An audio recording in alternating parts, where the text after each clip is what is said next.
여러분 안녕하십니까? 저는 포틀랜드 한인연합감리교회의 오광성 목사입니다.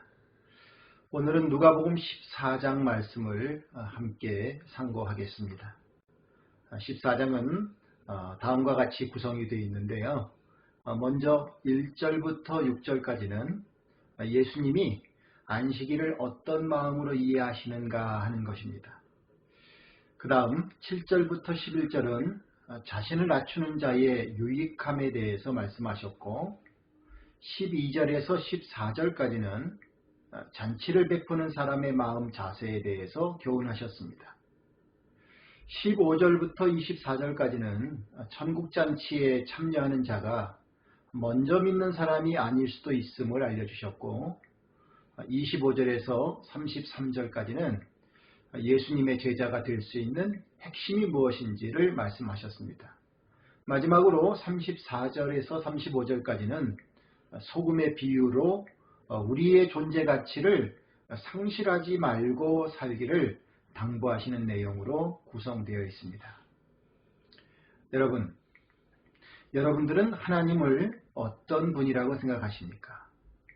성경 전체를 통틀어서 우리에게 보여주시는 하나님의 속성은 두 가지로 나옵니다. 그 하나는 하나님은 사랑의 하나님이십니다.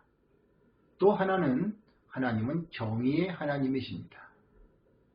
그 대표적인 예를 성경에서 찾아볼 수 있는데, 하나가 에덴 동산 사건이고 또 하나는 십자가 사건입니다.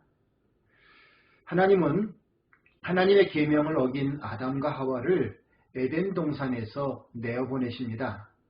이것은 죄를 지은 자가 벌을 받아야 한다는 것을 지키는 하나님의 정의를 보여주고 있습니다. 그런데 하나님께서 그들을 내보내실 때에 가죽으로 옷을 해 입혀서 내보내셨다고 했습니다. 이것은 하나님의 사랑을 드러내주고 있습니다. 여러분, 가죽옷이 그냥 만들어집니까? 동물의 희생이 있어야 만들어지는 것이죠. 하나님은 적어도 자신의 소유를 희생시키는 손해를 보시면서도 충분히 말 안 듣고 말썽을 피우는, 그래서 미워해도 될 만한 아담과 하와에게 사랑을 베풀어 주시고 있습니다.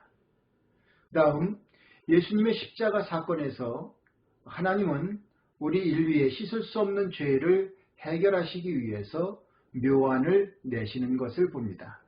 그것은 다름 아닌 하나님의 독생자이신 예수님이 십자가를 지심으로 죄값을 치르시고 대신 죽는 것입니다.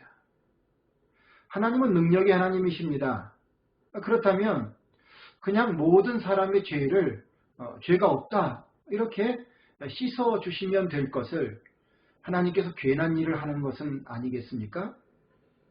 그렇지 않습니다. 누군가 죄를 지었다면 그 죄에 대한 대가를 지불하는 것이 하나님의 정의입니다. 하나님은 이 정의를 무너뜨리지 않으시면서도 인류 사랑을 실현하시기 위해서 독생자 예수님을 대신 십자가의 형벌을 받도록 하셨습니다. 그러면 예수님은 누구십니까? 예수님은 하나님의 독생자시면서 곧 하나님이십니다. 그러므로 예수님의 십자가의 고난 당하심은 곧 하나님 자신의 희생을 의미합니다.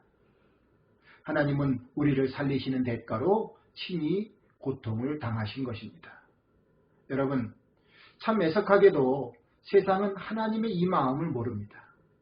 그러면서 하나님을 대적하는 일을 일삼습니다. 그러나 적어도 하나님의 자녀가 되고 그리스도의 제자가 되는 우리는 하나님의 마음을 이해하고 하나님의 사랑과 정의의 마음을 간직하는 자세로 살아가야 할 것입니다. 오늘의 누가복음 14장의 말씀도 여러 가지의 내용으로 예수님께서 말씀하셨지만 바로 하나님의 마음과 정신과 그 삶의 원리로 우리에게 있는 일들을 대하라고 주님께서 알려주고 있으신 내용입니다.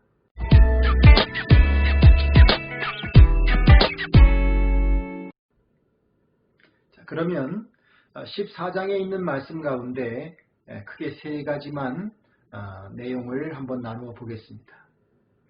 먼저 안식일 성수에 대해서 생각해 봅시다. 오늘날 우리들에게는 주일 성수라고 하면 더 좋겠죠? 여러분, 주일은 어떤 마음으로 지키면 좋겠습니까? 어떤 분과 대화를 나누는 가운데 이런 이야기를 들었습니다. 자신은 여태까지 한 번도 주일을 범하지 않고 지켜왔노라고 말씀하셨습니다. 주일을 잘 지켜서 예배하는 삶을 사는 것은 성도로서 대단히 중요합니다.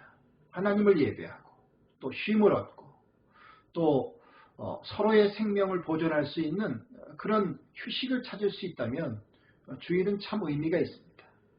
그러나 어느새부턴가 이미 나의 주일을 성수하는 것이 다른 사람에게 나의 의로움을 드러내는 것으로 사용되기 시작한다면 그것은 변질되고 잘못된 것입니다.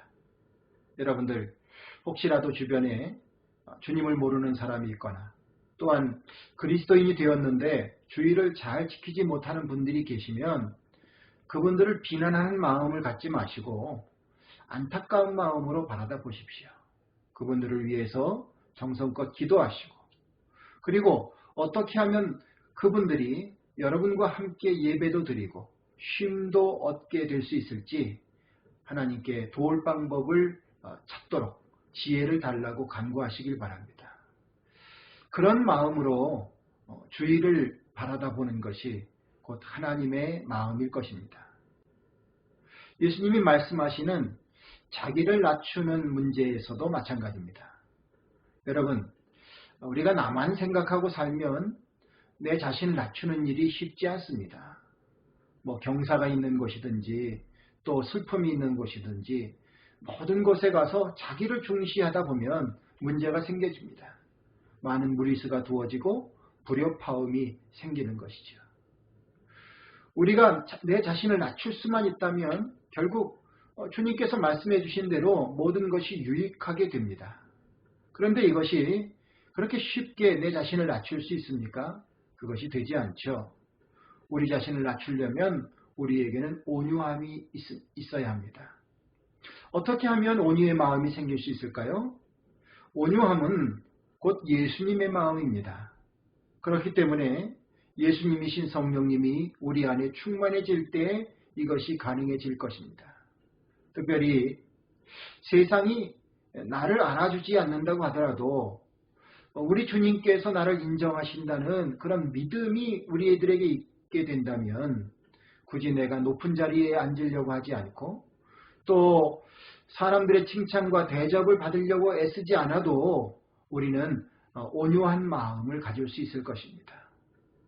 여러분, 우리 하나님께는요, 나란 존재도 무척 중요하지만 내가 싫어하는 사람까지라도 다른 사람들이 하나님께는 다 보배로운 존재입니다. 그러므로 우리가 하나님의 마음을 가질 수만 있다면 온유함을 간직하게 되고 남을 인정해주면서 내 자신을 낮추어서 내 자신을 낮추는 것을 통해서 주시는 하나님의 은총을 충만히 체험하게 될 줄로 믿습니다.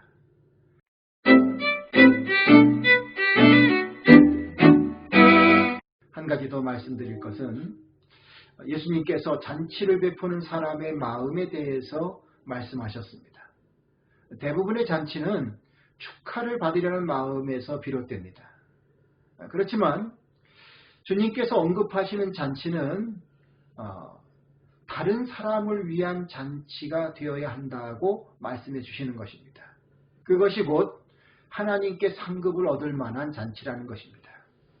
내가 주인공이 되려고 잔치를 하는 것이 아니라 다른 사람을 섬기는 마음, 그리고 구제하는 마음, 그런 마음으로 높은 사람들을 초대해서 하는 잔치가 아니라 도움이 필요한 사람, 내게 다시 갚을 수 없는 사람을 초대해서 그들에게 진심으로 잔치를 베푼다면 하나님께서 기뻐하실 일이고 하늘의 상급을 내려주신다고 약속하고 있습니다.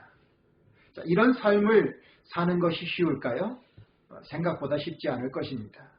이것은 우리들에게 큰 변화를 요구합니다. 우리로 하여금 믿음의 세계를 통해서 정말 사람을 기대하지 말고 하나님의 뜻대로 하나님 대신 선한 삶을 살기를 결단하도록 촉구하고 있습니다. 우리가 그렇게 살아간다면 하나님이 약속하신 대로 하나님의 역사를 경험한다는 것입니다. 여러분, 오늘 하루도 하나님께서 주신 것을 감사하며 사랑의 정신, 정의를 이루는 정신, 하나님의 귀한 정신을 실천할 수 있는, 그래서 참 그리스도인다운 인생을 살아갈 수 있는 저와 여러분들이 되시기를 주님의 이름으로 축원을 드립니다. 기도하겠습니다. 하나님 아버지, 오늘도 새로운 날을 주시고 우리들에게 살아갈 수 있는 힘을 주시니 감사합니다. 주님께서 또한 우리들에게 말씀을 주셔서 우리 자신을 돌아보며 어떻게 살아가야 할지를 깨닫게 해주시니 감사합니다. 주여, 우리들에게 하나님의 마음을 소유한 진정한 믿음의 사람이 될 수 있도록 도와주시옵소서. 우리 안에 하나님의 사랑이 풍성하게 하시고 하나님의 정의로움이 존재하게 하여 주셔서 이 두 가지를 어떠한 상황에서든지 최선을 다해서 활용할 수 있는, 그리고 실천할 수 있는 저희를 되게 해주셔서 하나님의 귀한 자녀로서 또한 주님의 제자로서 그 사명 잘 감당하는 우리들 모두가 되게 해주시고 하나님 내려주시는 축복을 체험할 수 있는 오늘 하루가 될 수 있도록 주여 함께하여 주시옵소서. 예수 그리스도의 이름을 받들어 간절히 기도드리옵나이다.